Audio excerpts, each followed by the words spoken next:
వాళ్ళకి ఈ విధంగా చర్చ జరగాలి. రెండోది కేసులు పెడితే సింపతి కావాలి, వాళ్ళ గురించి చర్చ జరగాలి.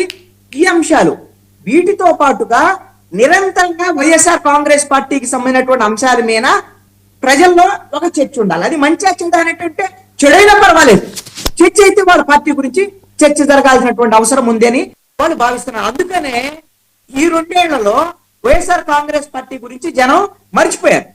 మర్చిపోయినటువంటి నేపథ్యంలో మొన్న జగన్మోహన్ రెడ్డి వచ్చారు, వాళ్ళకి ఒక డైరెక్షన్ ఇచ్చాడు.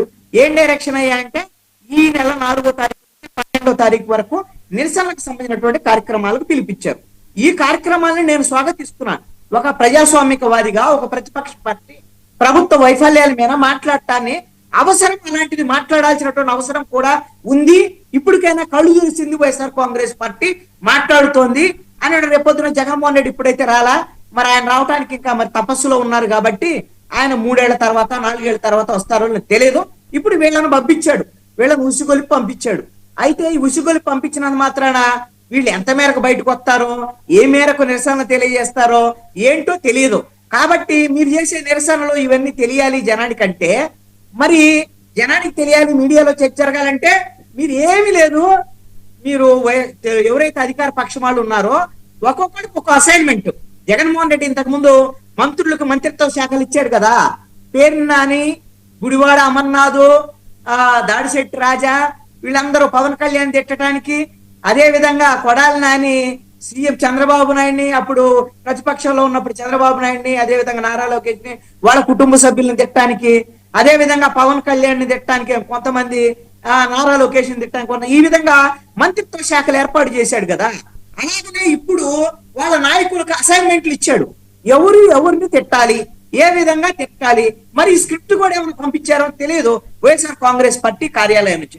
అందుకని ఈ విధమైనటువంటి తిట్ల దండకాన్ని వాళ్ళు అందుకున్నారు అనేటువంటిది నా అభిప్రాయం. అయితే ఇక్కడ నేను ఒక మాట మాత్రం చెప్పాలి, ఇది కేవలము వైఎస్ఆర్ కాంగ్రెస్ పార్టీ మాత్రమే ఇలా చేస్తుంది, మిగతా వాళ్ళందరూ శుద్ధపూసలా అనుకుంటే ఇది తప్పు. వైఎస్ఆర్ కాంగ్రెస్ పార్టీ ఇప్పుడు చేస్తున్నటువంటిది ఖచ్చితంగా తప్పు. మీరు ఏ విధంగా అయితే గడ్డి పెట్టారో నేను కూడా అది తప్పు అనేదే విషయంగా చెప్తున్నాను, దాంట్లో ఎటువంటి సందేహం లేదు. మళ్ళీ నేను అన్ని చెప్పలేను కాబట్టి అవి చెప్తాను. కానీ ఏ పార్టీ కూడా దీనికి తక్కువ లేదు. ఒక్క ఇంచు కూడా తూకం వేస్తే ఏ పార్టీ తక్కువ లేదు. ఇప్పుడు మీరు గమనించండి, ఇప్పుడు వైఎస్ఆర్ కాంగ్రెస్ పార్టీ ఎలా చేస్తుంది కదా, పవన్ కళ్యాణ్ ఈ రోజున మరి మేకప్ రాని ఈ విధంగా మంత్రికి సంబంధించినటువంటి హోంమంత్రి విషయంలో మరి పవన్ కళ్యాణ్ తప్పు పట్టాడుగా, గుడివాడ మాట్లాడినటువంటి మాటలనే. మరి ఇదే పవన్ కళ్యాణ్ మరి డైమండ్ రాణి అని రోజా గురించి ఎలా మాట్లాడాడు, రోజా కూడా ఆయన్ని ఓజీ క్యాబేజీ అని మాట్లాడినటువంటి మాటలు ఉన్నాయి. ఇప్పుడు పవన్ కళ్యాణ్ రోజా గురించే కాదు, జగన్మోహన్ రెడ్డి గురించే కాదు, వైఎస్ఆర్ కాంగ్రెస్ పార్టీ వాళ్ళని నా కొడకల్లారా అని తిట్టినటువంటి సందర్భము, బండబూతులు తిట్టినటువంటి సందర్భం, చెప్పులు దుప్పినటువంటి సందర్భం ఇవన్నీ ఉన్నాయి. అందుకని పవన్ కళ్యాణ్ శుద్ధపూసేం కాదు. మరి చంద్రబాబు నాయుడు, నారా లోకేష్ ఏమన్నా శుద్ధపూసలా? వాళ్ళు కూడా కాదు. చంద్రబాబు నాయుడు ఎవరైతే మాజీ ముఖ్యమంత్రిగా ఉన్నటువంటి జగన్మోహన్ రెడ్డిని మొన్న ఎన్నికల సభల్లో కానివ్వండి, ఇప్పటికీ కూడా పరిధి దాటి చంద్రబాబు నాయుడు, నారా లోకేష్, అదే విధంగా వైఎస్ఆర్ కాంగ్రెస్ పార్టీకి సంబంధించినటువంటి నాయకుల మీద పరిధి దాటి బండబూతులతో మాట్లాడుతున్నటువంటి సందర్భాలు అనేకం ఉన్నాయి, అనేకమైనటువంటి ఆధారాలు ఉన్నాయి. ఎందుకు మాట్లాడుతున్నారు? అసలు ఇప్పుడు ముఖ్యమంత్రి అయ్యారు, మీకు 164 సీట్లు వచ్చినాయి, కూటమి అధికారంలోకి వచ్చింది. ఇప్పటికీ కూడా చంద్రబాబు నాయుడు, నారా లోకేష్, పవన్ కళ్యాణ్ ఈ రోజున వైఎస్ఆర్ కాంగ్రెస్ పార్టీ గురించి మాట్లాడారు. అరే వాళ్ళు వైఎస్ఆర్ కాంగ్రెస్ పార్టీ వాళ్ళు మాట్లాడితే ఒక అర్థం ఉంటుంది, వాళ్ళకి పవర్ లేదు, పక్కన కూర్చోబెట్టారు, మూలన కూర్చోబెట్టారు, వాళ్ళ గురించి ఎవరు పట్టించుకోవట్లేదు కాబట్టి వాళ్ళ గురించి పట్టించుకోవాలని వాళ్ళు మాట్లాడితే ఒక అర్థం ఉంటుంది.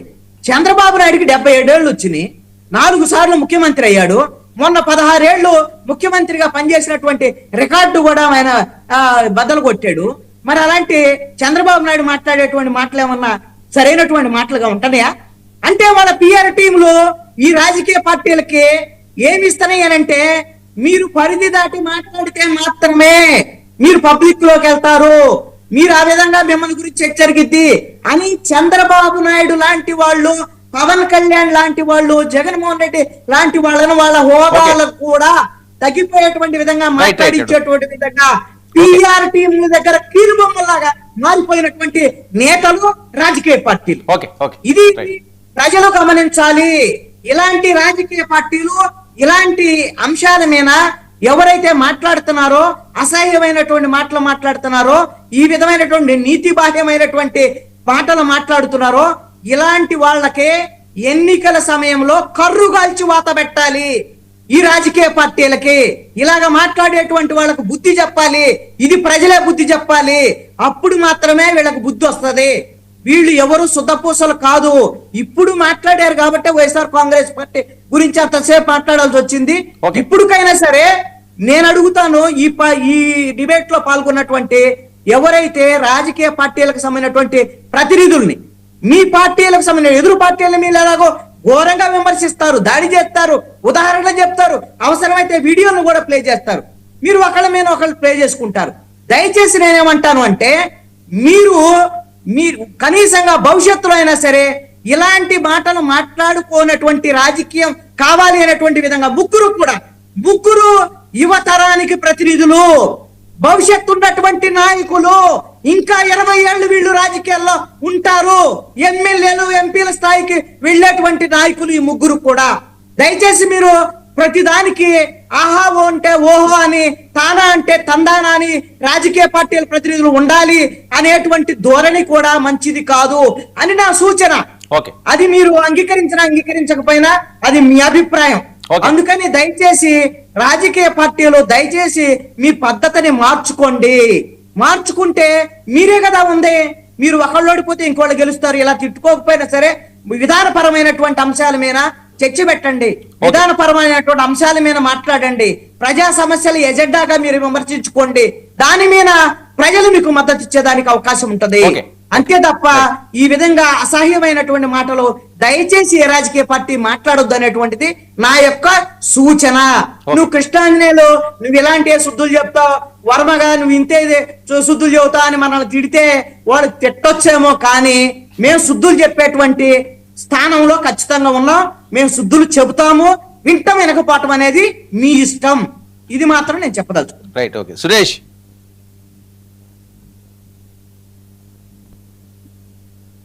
సురేష్ వీడియో ఆఫ్ అయింది.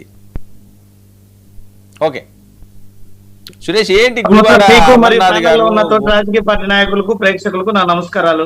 ఏంటి గుడివాడ అమర్నాథ్ గారు మాట్లాడిన మాటలు సాక్షాత్తు హోంమంత్రి మీద, సరే హోంమంత్రి మీదనే కాకపోవచ్చు కాకబ్బా, ఒక సామాన్య మహిళ మీద అన్నాని, మన అలంకారాల మీద వాటి మీద ఈ రకంగా మాట్లాడుకోవడం, నేను వాడేసింది నువ్వు వాడేవు అని ఆ రకంగా, సరే ఆ గురించి మీరు ఏం చెప్తారు? ఇంకా అది విన్నదే కదా, ట్రోల్ అవుతున్న అంశమే 2 రోజుల నుంచి. వర్మ సార్, ఇక్కడ నేను ఒక విషయం చెప్పదలుచుకున్నాను. మనకు సంబంధం లేని వ్యవహారాల్లో కూడా తలదూర్చి ప్రతిసారి కూడా హోంమంత్రి గారు చేసేటువంటి ప్రవర్తన రెచ్చగొట్టి కవింపు చర్యలకు పాల్పడేటువంటి రీతిలో 2 ఏళ్లుగా చూస్తున్నారు మీరు. కానీ ఇక్కడ ఈ జరిగినటువంటి సంఘటనని నేను సమర్థించడం లేదు, కానీ పరిణామాల గురించి నేను చెప్పదలుచుకున్నా. హోంమంత్రి అనిత గారు తనకున్నటువంటి శాఖ మీద దృష్టి పెట్టకుండా